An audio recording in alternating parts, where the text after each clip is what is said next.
me that you spoke there so disparagingly of the committee. What did I say disparaging? I mean, you said gamblers, nerds, and Trevor Lawrence believers as if that represents the entirety of the committee. No I can't name everybody. No former NFL coaches. Yeah. PhDs, by and large, nerds are covered in nerds. Okay, you know what? Touche, my friend. But the reason it actually is so sad is because the committee member, Marshall, is in charge of the names of the teams. Yes. Dedicated all bottom 3 rows of today's tiers, the names, to your fake failed first marriage. So play along, America. Oh, wow. Now to the tiers. Fictitious ex-wife. Bordering on hopeless. Listen, you guys have heard of the Kyle Shanahan coaching tree? Yeah. I think we might have a bizarro version of that in Zach Taylor. The 3-0-3 teams, the Bengals, who are not on there yet, the Jaguars, and the Titans, have a common denominator, and it's Zach Taylor. He's coach of one of the teams, his brother's the coach of the other, and his former offensive coordinator is coach of the Titans. So, or his brother's the offensive, I had it backwards. His brother's the offensive coordinator's Jags, and his former offensive coordinator's coach of the Titans. So I'm just watching this bizarro Kyle Shanahan coaching tree. Also, we know the Panthers, the Raiders, and the Browns are no good. Next, only here for the kids. Anthony Richardson, Drake May, Bo Nix, and Malik Neighbors. That's why you would watch any of these teams right now. Sadly for the Patriots, the kid is not playing, but still. It's got to get better. It has to. Listen, smart people, do we have the next row? Did I say the wrong name? There it is. It's got to get better. Smart people picked these teams to make the Super Bowl this year. You guys can laugh. I picked the Bears. He picked the Dolphins. A lot of people picked the Bengals. It can't be this bad. And for the Dolphins, I understand that without Tua, it feels hopeless. But the first 3 quarters of that Bills game, when you had Tua, it felt hopeless. Yep. The defense has to be better. Like, you have too much talent to have it be this bad this quickly. We've talked a lot about the Bengals and Bears struggles. Next, potentially intriguing. Jaden Daniels is more than potentially intriguing. He is intriguing. What New Orleans and Tyrann Mathieu are doing for that defense, and reportedly New Orleans' murder rate needs to be studied in what they've been able to do. The Falcons, Kirk has looked a little better each week. I still think that division's wide open. And I am on Kyler Murray, Marvin Harrison connection watch, at least until Call of Duty comes out. About roll off the tongue, but that's good. We'll say it again. Kyler Murray, Marvin Harrison connection watch. Yeah, okay. Well, the Dud watch. Dud watch? No, I'm saying that's just an example. Keep going. Thank you. I'm not trying to go for. Listen, I'm not trying to insert my opinion into tears. I'm just giving the facts about what we are looking for. Next, can we just get healthy? This is self-explanatory. The Chargers are without potentially both tackles, potentially their quarterback. Their safety's not injured, but he's suspended. The Rams, their whole offensive line, both receivers. The Bucks, their whole secondary, and some other members of the defense. I think all 3 of these are good teams, but they have been ravaged by injury early in the year. Sub-Super Bowl ceiling. They're all 3-0. They're all well coached. They're all good. They all have no shot of reaching the Super Bowl. But you should believe right now, fans of those teams right now should be like, we are making the playoffs. Maybe we can win a playoff game. But I think everyone knows none of those teams are going to have to be able to win the 3 games necessary in the playoffs to get to the Super Bowl. Talented, but untrustworthy. Don't trust the coach of any of these teams. Depending on the situation in game, I somewhat trust the quarterback, but somewhat not. The defense, you thought you would trust it with the Cowboys and Jets. I'm not sure that the depth of the roster, the age, all of these teams have A-plus blue chippers, but the rest of the team or the coaching staff to me is somewhat untrustworthy. Something's a bit off. So these teams all, to me, were legitimate Super Bowl contenders. And I understand the Texans are 2-1, but I don't think they've looked great in any game this year. Game 1, the defense struggled. Game 2, the offense struggled. Game 3, everything struggled. The Niners have now lost 2 in a row. Brock Purdy seeing ghosts. There's problems there. And the Ravens and were playing as big of a game as you can play and almost gave it away after playing close to perfect football for 3 quarters. They're really good and scary teams, but something's a bit off. Pretty decent. Listen, here's the story to me of the NFL season so far. We're near the top of the tiers, and the names of the categories are still somewhat negative because I don't really know who's good. These teams are at least pretty decent. The Packers being able to win without Jordan Love is incredibly impressive, and Matt LaFleur gets credit. And the Lions being, for good or for bad, exactly what I think you thought the Lions were going to be, which is a really good team that you're a little nervous. Jared Goff, what could he go, Wilds? What could he go? He could go straight pumpkin. He could go pumpkin mode. We're a little worried about it, and you're seeing a few glimmers of it. Okay, now near the top, second highest tier. Might be good.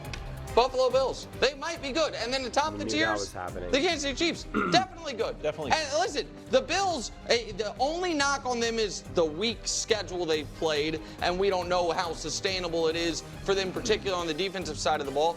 The Chiefs, the only knock on them is they always win, but it's not pretty enough or blowout fashion. But those are the teams, Greg, that the committee... All right, let's talk about this. First off, the Chiefs do not deserve to be at the top. That would absolutely be the Buffalo Bills. And quite frankly, the Vikings deserve to be up there as well. To put the Vikings below the Dallas Cowboys right now, the audacity of that is insane. To put the Minnesota Vikings below the Dallas Cowboys is just absolute absurd. And same thing with the Saints all the way down there as well. The Saints below the Dallas Cowboys. The Saints steamrolled. It's one thing if they just beat them, right, and it was just a close win. I could understand because I don't just go by who wins and who loses, right? Like that's, not how it works. But the way how the Saints just completely dominated the Dallas Cowboys and then the Ravens dominated the Dallas Cowboys. You really think that the Dallas Cowboys are up there? And again, they're similar to the Eagles. The Eagles just beat the Saints, okay, in a very hard-fought win. And so there's the fact that you think that the Dallas Cowboys are talented but untrustworthy. They are not talented, and they are untrustworthy. So no, they are down. If the Dallas Cowboys are probably, it's got to get better or potentially intriguing. I'd give them that maybe because it still is indeed the Dallas Cowboys. So no, I wholeheartly disagree with that. And again, you're gonna have the Buccaneers above the Falcons and the Saints. I'm just not buying that for 1 second. Not for 1 second. And again, the Dallas Cowboys beat the bordering on hopeless, the Cleveland Browns, right? This terrible team that Nick believes them to be. So, and the Broncos just beat the Buccaneers. You're not going to just blame health for that. I mean, that's just health always plays a factor, right? And I talk about it all the time as well. But the Broncos deserve some credit for winning with a rookie quarterback, Bo Nix, who Nick thinks is just not good at all. That has to mean something, and it can't just all be 100% injury, especially considering how that game unfolded. Because originally he said that the Buccaneers were this like a top team in the NFL, and well, they're a top team in the NFL, they would be a little bit more resilient from injuries. Although some teams do, they could be great, but they're not as resilient to injuries. But even when they were healthy, I did not see the greatness, quite frankly. The Packers are not just pretty decent. Like that's the whole thing, right? This is all mapped out where the Chiefs are definitely good and everyone else is maybe kind of sort of. No, the Packers are great. The Bills are great. The Texans, I agree, something's a bit off between the Texans, the 49ers. The 49ers is also, they need to be healthy. I understand I wouldn't put them down in the can we just get healthy because that's too low, because I still think the 49ers are a top team, but they need to get healthy. They're going to be a better team when they are full strength. No question about it. I do think something's off for the Ravens, and that's where I would put the Eagles. I would put the Eagles up there where something's a bit off because they have also Super Bowl aspirations like the Texans, like the 49ers. And so I would move the Eagles up. Something's a bit off. The Jets are a question mark to me. I mean, I think Aaron Rodgers is great and still playing at an incredibly high level. I just need to see the defense go up against a harder, more talented team and see what they can do defensively. And I want to continue to see the offense continue to improve and Aaron Rodgers continue to get comfortable. I would say that the Lions should probably be in the something's a bit off. they have felt a bit off, and now they're potentially dealing with some injury issues as well. So it's definitely just it's been a weird start for the Texans, for the Lions, for the 49ers, for the Ravens. I'd even say the Eagles, although for the Eagles, I can point to a direct reason why it's been a weird start for the Eagles. That's coaching, Nick Sirianni and AJ Brown. And AJ Brown being hurt. The Texans, I can't really point to a clear thing. Of course, we can always find a thing like an injury here, an injury there, but it's just not as clear. Like, the Texans, to me, should still be looking better than they are. Same thing, I think with the 49ers, considering they're down all their starters and the way they're playing, I still think is still pretty impressive. And same thing with the Ravens, like, something's off and there's no clear reason why, to me, outside of like, is Harbaugh just not good enough and is Lamar Jackson just not good enough? I think that's a fair question to ask at this point in both of their careers. So yeah, I don't know. I want to go back real fast on the Buccaneers because, again, I want to be consistent where I sometimes talk about injuries matter versus injuries not mattering. Part of my issues of not just giving the benefit of the doubt for the injuries with the Buccaneers is because some of the things that Baker Mayfield has been doing has nothing to do with the injuries. Even if some of the failures have been caused because of injuries, some of the other pure things that injuries had no effect on, that's where I'm just like, no, don't just blame injuries for that, right? I think that is unfair, and I think that would not be consistent. So injuries, of course, always can play a factor for a team. Even the Chiefs, they're down Brown, they're down Isaiah Pacheco, like all of those things do matter to a degree. Same thing with the Saints having some missing pieces as well, but you have to look at it as a whole. Like someone said for the Saints, they only beat the Eagles because the Saints, had their center went down or whatever. And it's like, okay, well, the Eagles were missing 2 starting O-linemen, right? One of them being one of the greatest tackles of all time in Lane Johnson, and you're missing the number 1 receiver, AJ Brown, and Devontae goes down. And Darius Slay goes down at a key part of the game. So you can't just say, well, the Saints lost because they weren't fully healthy. Because if we're going to play that game, then we could say, well, what about if the Eagles were fully healthy? So that's why whenever you're considering injuries for wins and losses, it's definitely complicated. Sometimes it really, really matters, right? Like if Saquon Barkley and AJ Brown are not there, and the Eagles get rocked to the Cowboys or whatever, the Packers, any team, honestly, you would be like, well, yeah, they were down their 2 best pieces. Like that, you got to give them the benefit of the doubt. But if their defense was still awful, and you're like, well, that's why they lost, you can't be like, well, that was because they're missing AJ Brown and Saquon. I mean, like, you could potentially, because maybe they keep going 3 and out every single time, and now the defense is on the field the whole time. Like, you gotta understand what I'm saying? That's why injuries can be so much more complicated. You gotta really look at what you're seeing. Why are they failing? What's happening? Are they a great team, but they're not really deep?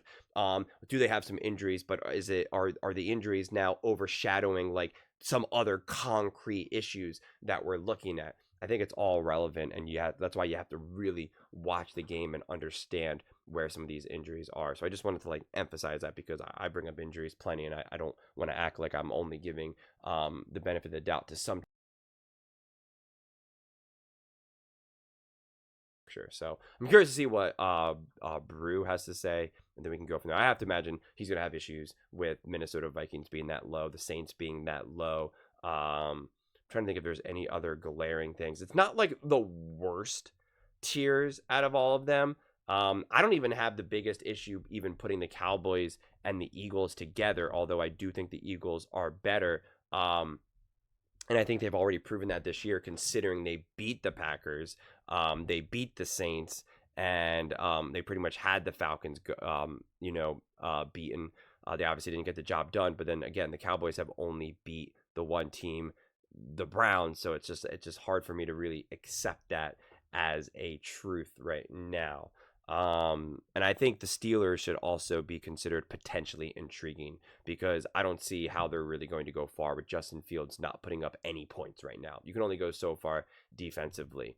And I think I would also put the Seattle Seahawks as potentially intriguing because I'm just like I don't know who this team is right now. Like I still need to figure out, because even Geno Smith is playing well, but like he's not playing. I think, what does he have, 3 touchdowns and 3 interceptions? It's not like Geno Smith is lighting the world on fire either. So it's just those types of situations that makes it harder for me to figure out like what is this team, how far can they go. They're definitely like the definition of teams that I need to just see way more games to kind of see. Feels comfortable putting in the good category. That is the week 4 tiers. Excellent. Well, I got to be honest. The tier names, I loved it. Thank you. They're very fitting for a lot of these tiers. But there's a team that's sub-Super Bowl ceiling, which I kind of agree with all of that. Okay. However, the Minnesota Vikings, you got to move them up. Vikings guys. You got to move them up. This is, when I look above them and I see my beloved Texans, who they beat. They did. I mean, absolutely embarrassed. And, the team next to them, the 49ers, you know what? They played them too.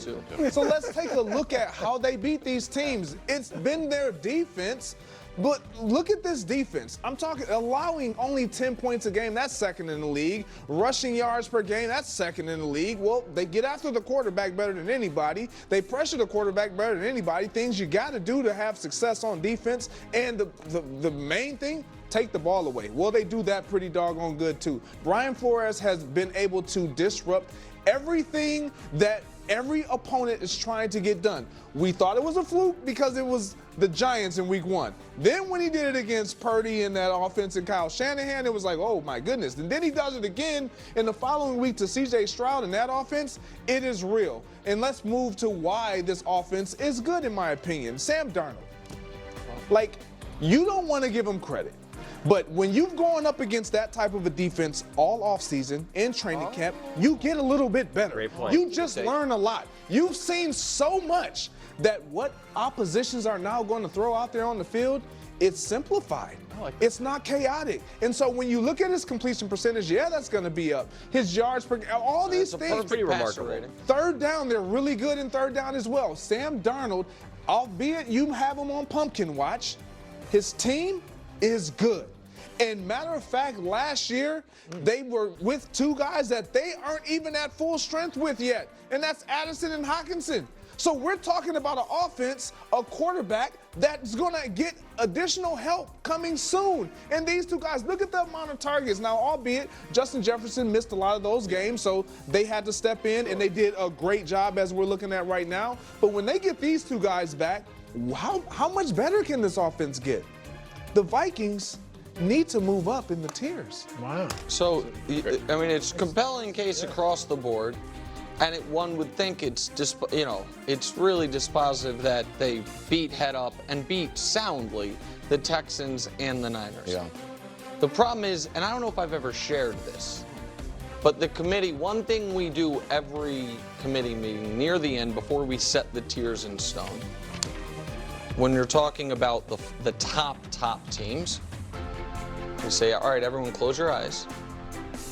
Can you picture that quarterback hoisting the Lombardi trophy? Confetti test. Can you, the confetti test? And after that exercise, Everyone opens their eyes. you open your eyes, and everyone said, guys, where we all think, was there a guy missing? And they said, yeah, darn. I mean, And so, Well, Greg does like. I mean, Wilds. that's a solid. It is true. I'll be honest. Now I will say that did Brew really make fools of the committee one time ever. Nick Foles. There was one time that the Eagles we dropped him repeatedly, and so it's not foolproof, but it's pretty solid. So Greg, you make a good point, but doesn't pass the confetti. I'm gonna be honest, Nick. And I'm actually saying this from the heart. Oh, thanks. Not just because you yelled. These, no. These might be the best tiers I've seen from you. Wow. There is one glaring error. Well, Wild's gonna get to that. That's you. I'm not gonna get to it. I'm sorry. That's all I got of the clip. So we won't know what this glaring issue is. Probably the Cowboys would be my guess for Brew. But I don't know. I'm trying to think of what else he feels about some of these other teams.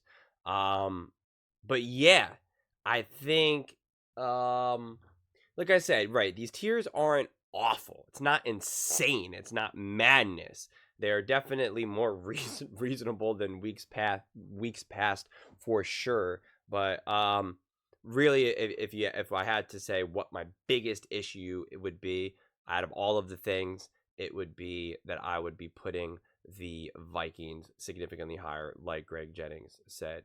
And I still think that the Saints deserve to be elevated as well, and the Falcons above the Buccaneers. And yeah, and then everything else is just going to be. It is so hard for me to also fully evaluate the Jets, the Eagles, the Ravens, the 49ers, the Texans. Like, really, honestly, like I put so many of those teams like just all in the same group of like, I think you can all be great, but I don't know what to expect from you on any given Sunday, right? I don't know, is Sirianni going to blow a game for the Philadelphia Eagles? Is the defense going to step up for the Jets? Are the 49ers going to blow a game to the Rams, right? You know, who are the Ravens this year? Like, what is their story? Who are they? I have no idea right now. So that's why, to me, a lot of those teams are genuinely confusing. But the teams that I've been the most impressed with at the end of the day, you know, no question, like, wow, I am wildly impressed. Have you been watching this? Are you seeing this? To me, it has been the Buffalo Bills, the Green Bay Packers, and the Minnesota Vikings. Those are the three teams that I'm just like wildly impressed with.